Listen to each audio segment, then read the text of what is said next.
cobras, taipans, sea snakes, mambas. In an evolutionary sense, much of the animal kingdom has been at war with them for a very long time. The elapids are a family of snakes that first appeared about 37 million years ago. They've been hugely successful, as today they make up around half of all snake species. This group includes some of the most iconic snakes out there, such as cobras and mambas. They all live all over the world, from deserts and tropical forests to oceans, showing just how adaptable they are. One thing that really sets elapids apart is their fangs and venom delivery. Unlike other snakes like vipers, which have long grooved fangs that fold back and let venom drip slowly, elapids have short, hollow fangs at the front of their mouths. This allows them to inject venom quickly and at high pressures, making their strikes super effective. Elapids also have different types of venom compared to other snakes. Many use neurotoxic venom, which affects the nervous system, while others rely more on hemotoxic venom that damages tissues. The combination of precise fangs, fast delivery, and specialized venom helped elapids become one of the most successful snake families ever in evolutionary history. Let's test your snake smarts. How long ago did elapids first appear? A. 100 million years ago, B. 50 million years ago, C. 75 million years ago, or D. 37 million years ago?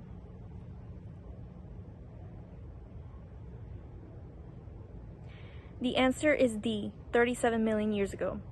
The venom of elapids is generally much more insidious. It's mostly neurotoxic, causing rapid paralysis and death by interfering with the body's ability to communicate with itself. The venom's neurotoxins do this by binding to specific nervous system receptors that are deeply rooted in vertebrate evolution. Neurotoxins are a venom that attaches directly to nerves, preventing signals from being transferred. This is especially beneficial to elapids because the fast-acting venom will prevent signaling that controls motor skills and muscle movement. Even mild exposure to neurotoxins can contribute to muscle weakness, memory loss, and body dysregulation, making any bitten prey an almost guaranteed meal. Elapids have been and continue to be a great danger to the vast majority of vertebrate due to the vulnerable nerve receptors originating in a very distant vertebrate ancestor. These nerve receptors can still be found in most vertebrate today. Quick quiz. What part of the body does neurotoxin snake venom target? A. Circulatory system, B. Digestive system, C. Nervous system receptors, or D. Muscular system?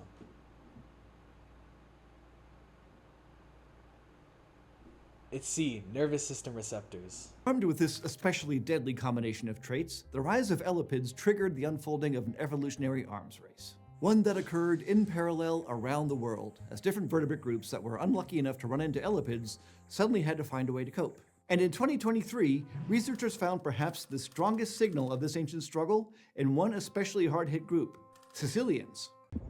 Caecilians are a group of limbless amphibians that have been around way before snakes. They look a lot like them, but they're not related to them at all. They're ancient amphibians, distant relatives of frogs, that evolved just with super underground lifestyle. Caecilians are found all over the world, and they're a great example of convergent evolution. Convergent evolution is when completely unrelated species develop similar traits because they're facing the same kind of challenge. Over their evolutionary history, Caecilians have undergone many evolutionary changes, often under strong selective pressure from predators, including elapids. This, of course, resulted in different Caecilian lineages to evolve resistance to snake venom in several different ways. Some species evolved blockages at the active sites of their nerve receptors, preventing venom molecules from attaching. Others changed the shape of those receptor sites so toxins couldn't recognize them, and a few even altered the electromagnetic charge at their nerve cells, completely stopping the venom from binding. The scale of this evolutionary resistance to venom was completely unprecedented. The selection pressure that Caecilians faced must have been pretty extreme for them to have convergently evolved resistance so many times, in so many places, and in multiple different ways. They were probably succumbing to elapid venom left, right, and center in an absolute Caecilian apocalypse of sorts. And it's easy to see why. Their worm-like anatomy would likely have made them especially vulnerable, as with their ecological niche of burrowing, as elapids are the major snake predators in this niche. The global carnage must have been so intense that individuals with random mutations in their receptors that decreased the effects of venom were consistently favored by natural selection. These lucky survivors repopulated the world after the Elapids devastated Sicilian populations. And their modern descendants have receptors molded by this ancient struggle that is still playing out across the world. Next, Sicilian challenge. What is one way limbless amphibians like Sicilians resist venom? A. Blocking the venom's active site. B. Using neurotoxins themselves. C. Growing longer limbs. Or D. By getting better hiding places. The answer is A. Blocking the venom's active site. While most vertebrate are virtually defenseless against neurotoxin, there are a handful of vertebrate that are moderately resistant, like meerkats, mongooses, and honey badgers.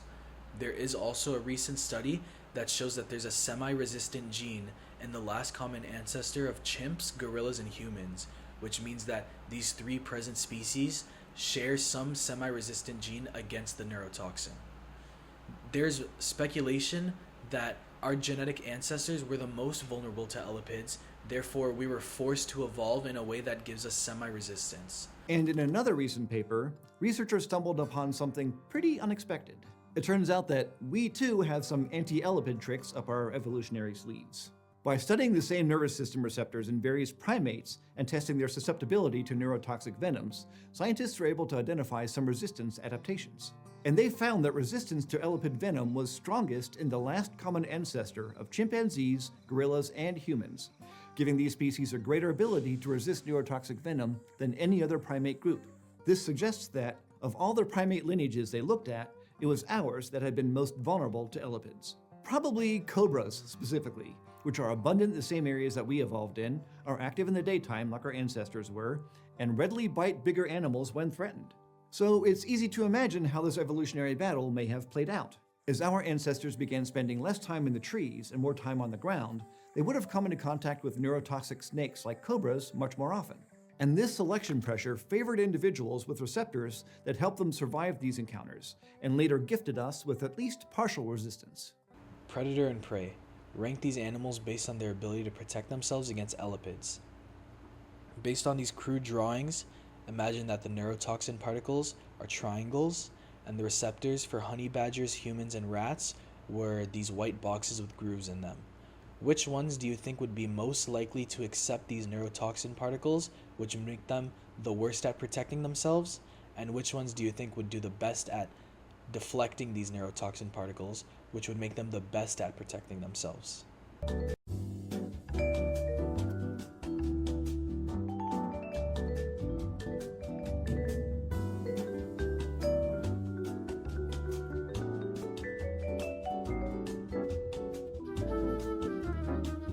Here are the answers. If you got it right, good job. If you got it wrong, nice try. So, honey badgers have complete resistance to neurotoxin particles, which means that if they were to get in a fight with the elapid, the worst thing that they're getting is a bite mark. Humans, however, are only semi-resistant.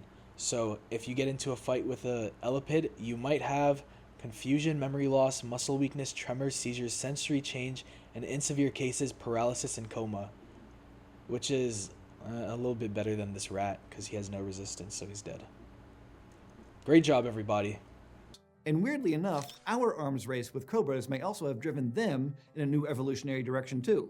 Some researchers have proposed that by learning to poke them with long sticks and throw stuff at them from a distance, we hominins may have inadvertently caused some cobra lineages to evolve ranged weapons, becoming spitting cobras. That's on us.